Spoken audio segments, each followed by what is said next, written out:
wonder why I don't show my face more often. 1, this camera sucks. 2, I have horrible summer acne as a side effect of the medicines I take, so I look like I've been in a fight. This is fun. Anyways, apparently you want to see my face more often or at least more movement, so until I can figure out how to do slideshows, train me someone. Here you go. All right, it's Friday. It's time to take a look at all the bits and bobs of tabletop role-playing game news we might have missed since yesterday, or stories that were, whatever. So let's go.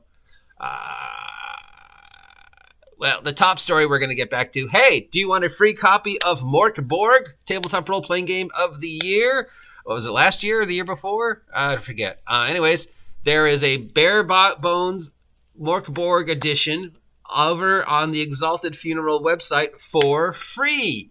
As obviously it's a PDF, but you can download a free copy of the MorkBorg role-playing game, bare bones edition, and an adventure called Rot Black Sludge.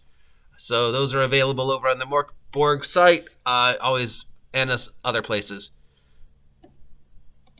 What else is going on? There was something else. For some reason, TSR 3.5 has reemerged from the flames of its previous bizarreness. They have started posting up sales numbers of TSR products. Of course, the sales numbers are TSR products from the 70s and 80s. So if you ever wanted to know how many copies of D&D or AD&D sold in like 1982 for some reason, those numbers are up. And TSR 3.5 is putting them up, I guess, to remain relevant. Hey, look how well our product did 113 years ago. Anyways, those numbers are up. If that's something you're interested in, if you want to know how many copies of Advanced Dungeons & Dragons sold in 1987, those numbers are up.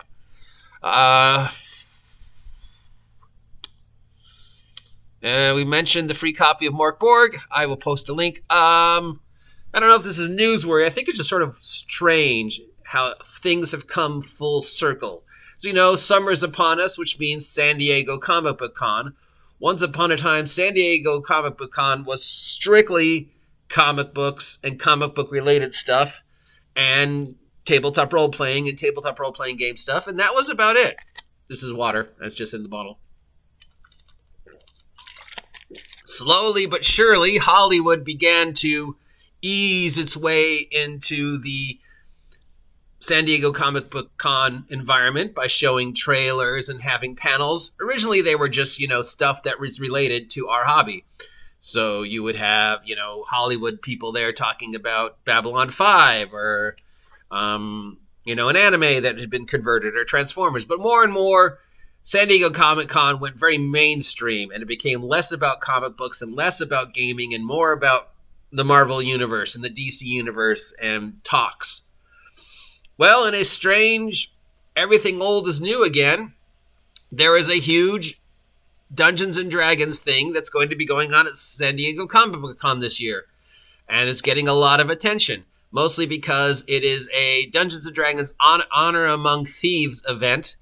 So it's sort of a tavern experience promoting the Honor Among Thieves D&D thing. It's going to be like, I guess, at a tavern or in the San Diego Comic Book Con, but made to look like a walk-through tavern, and will have like a 20-minute interactive thing, trying to get people to be actually interested in the Dungeons & Dragons movie, which I don't know if it has any interest or not. I mean, it's going to make some money because it's D&D, but in the long run, I don't know. I don't know if it has a market.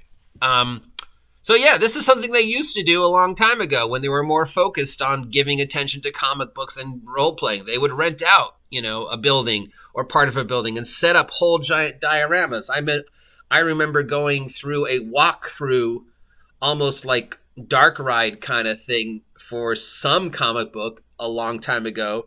But then for a while, you didn't see that stuff because everything was about, Marvel or DC or even like movies that had nothing to do with genre. Like, I don't know, Strangers in the Woods. Why is there a panel on Strangers in the Woods? It's a rom-com, but it's Hollywood, so you've rented space. But now they've gone back to, here, We've done a whole thing dedicated to D&D, which is sort of where our roots were.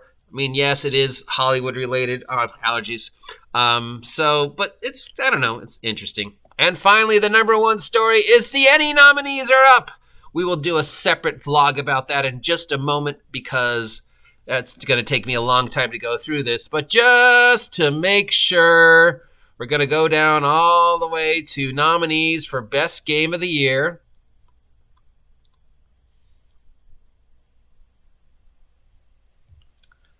Okay, so the nominees for the Best Game of the Year, once again, do not include one single solitary product from Wizards of the Coast. So that means the entire world of individuals of gaming have once again got together and voted on this popularity contest, and they have all said, of all the hundreds of thousands of games that we looked at this year, not a single Wizards of the Coast product is considered worthy of Product of the Year or Game of the Year or even Best Writing of the Year, Best Supplement of the Year. I'm looking through it right now. I'm not seeing anything Wizards of the Coast related, which means once again, Wizards of the Coast D&D, you might hold the market share and everything, and you might be the most popular right now. But as far as the actual gaming community is concerned throughout the world, and yes, there is a world beyond the United States where people game. I know certain individuals would like you to believe otherwise, and I know certain individuals would like you to believe Dungeons & Dragons 5th edition is the only game out there, but that's not true. There are several games, both here in the States, that are, right behind D&D, and only need that one little thing to surpass D&D in popularity and media share. All D&D's got going for it right now is brand recognition. It is McDonald's. I know we use this all the time, but it is. I mean, D&D is McDonald's. Everybody knows what it is. It doesn't mean they appreciate it or enjoy it. If I had a choice between McDonald's and, In-N-Out, we're going to go In-N-Out. But if you're just running down the road and somebody goes, hey, burgers, the first thing you think is your mind, McDonald's. If I go Dungeons & Dragons, it doesn't even, you don't even have to know what it is to recognize the name. Oh, yeah, that's that game with the thing, right? So, yeah, D&D's market share is mostly due to branding.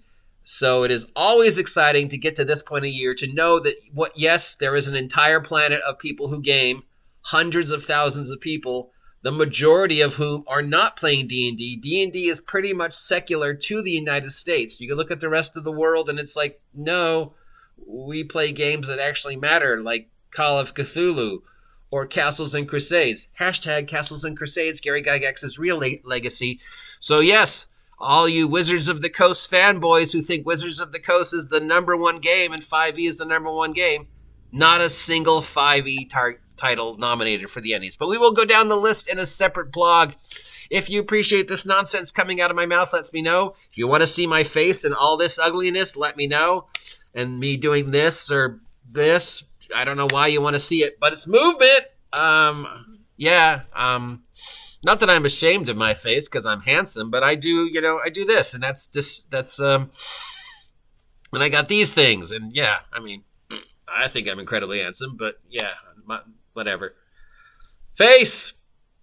Till next time, I'm the OG GM reminding you once again that Castle and Crusades is Gary Gygax's actual legacy, not 5th edition.